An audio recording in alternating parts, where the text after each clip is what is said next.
Hai, kali ini gue mau ngasih tahu kalian sesuatu yang sebagian pernah gue alami atau bahkan mungkin kalian sendiri pernah alami. Beberapa kejadian konyol ini mungkin sering banget dialami oleh orang-orang. Sekarang, ya mungkin kejadian konyol ini nggak seberapa lama. Tapi malunya itu sampai ke titik darah penghabisan. Dan parahnya, kejadian memalukan itu selalu terjadi di saat yang paling tidak tepat dan di depan orang yang paling tidak seharusnya. Oke, kita mulai dari yang pertama. Gua tuh kadang pede banget kalau udah yakin sama sesuatu. Dulu pas zaman sekolah menengah atas, gue pernah nemu orang di kantin yang posturnya mirip banget kayak kakak kelas gue yang lumayan kenal baik lah. Dan lumayan chill. Ya udah, langsung gue tepok punggungnya dan gue panggil keras-keras namanya. Tapi ternyata dia bukan orang yang gue kenal. Yap, gue salah orang. Di situ gue keringet dingin dan kabur dengan cepat. Lanjut. Gue pernah suka sama seseorang pas sekolah dulu, dan pas chattingan. Gue udah lumayan hahaha sama dia. Sampai kadang gue bercanda dan dia sampai ketawa. Tapi entah kenapa, pas gue papasan sama dia di sekolah, rasanya pita suara gue tuh kayak otomatis jadi silent mode, dan yang tersisa hanya gemeter, keringetan, dan suara kayak cicak kejedot. Gue gak tau kenapa, apakah karena senyuman dia yang mematikan? Anjay. Yang ketiga, salah masuk mobil.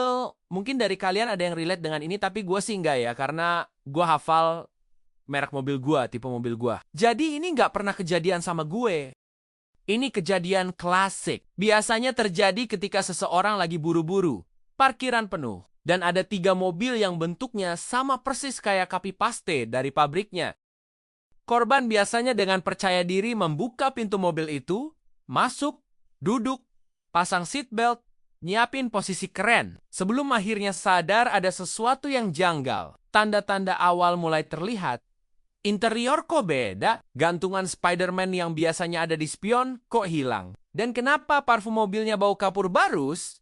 Padahal sebelumnya bau vanilla latte. Dan momen paling epik adalah ketika menoleh ke kanan dan melihat seorang pria asing yang sedang duduk diam, memandang dengan tatapan, "Siapa kamu? Dan kenapa kamu di mobil saya?"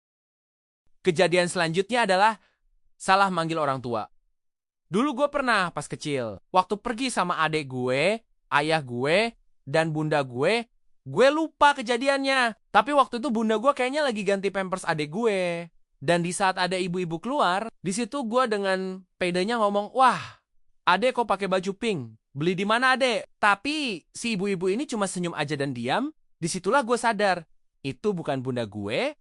Disusul ayah gue yang ngomong, "Nak, bunda di dalam." Kejadian selanjutnya, ada satu momen memalukan yang suka terjadi waktu lagi mau foto, sesuatu yang sebenarnya simple banget. Misalnya cuma mau foto makanan di kafe, atau foto langit estetik, atau foto kucing yang lagi tidur. Semuanya dimulai dengan tenang. Kamera dibuka pelan, brightness layar diturunin, posisi tangan diatur biar estetik, angle miring 5 derajat, biar kelihatan cinematic. Tapi begitu tombol shutter ditekan, flashnya nyala. Cahaya putih menyala kayak petir Thor turun ke bumi. Seluruh ruangan yang tadinya gelap dan cozy langsung terang benderang. Kayak studio film Marvel. Orang-orang yang lagi ngobrol santai tiba-tiba berhenti dan lihat ke arah cahaya itu. Seakan-akan ada acara wawancara dadakan. Ada yang mau nambahin? Bisa tulis di kolom komentar ya. Mungkin kejadian-kejadian konyol yang pernah lu alami. Itu semua pelajaran penting supaya jantung lu harus selalu siap sedia di momen-momen tertentu. Karena kadang hidup itu nggak ngasih warning dulu. Tiba-tiba langsung meledak kayak flash kamera nyala di ruangan gelap. Jadi, kalau hari ini belum malu, tenang aja. Besok pasti ada kesempatannya. Hidup selalu punya cara.